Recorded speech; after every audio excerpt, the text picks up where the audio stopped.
So the quadruped breathing reset, you don't really need any equipment. This one you can again incorporate the balloon with, but if just starting out and you don't have a balloon, you don't have to worry about it. You're gonna set up hands and knees position. And when I'm here, what I'm trying to focus on is I'm actually going to shift my weight out over my hands. So real simple, just like that. As I take a breath in, I'm gonna inhale through my nose and then exhale through my mouth. But before I do that, I wanna try and round my spine, especially my upper back, as much as possible.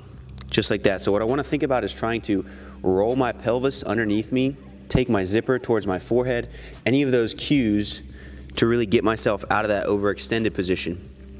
So once I'm here, as I inhale, I wanna try and inflate my upper back, and then as I exhale, I wanna try and push into the floor with my hands and round out even more. So here's 2 breaths.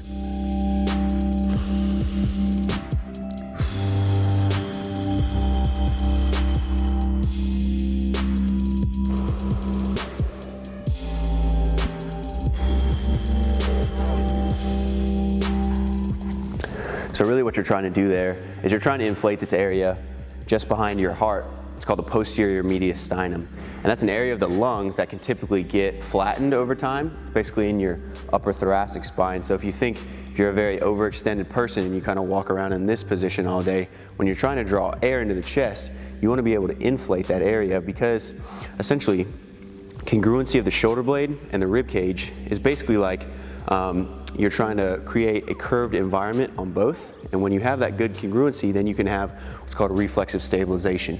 So when that air is inflated, the thoracic spine has a natural curvature to it. The shoulder blade then sits on it.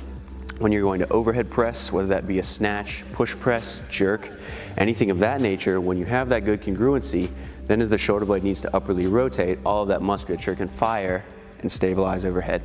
So real simple reset, 5 to 6 breaths, 1 to 2 sets. Knock it out in your warm-up and let me know what you think.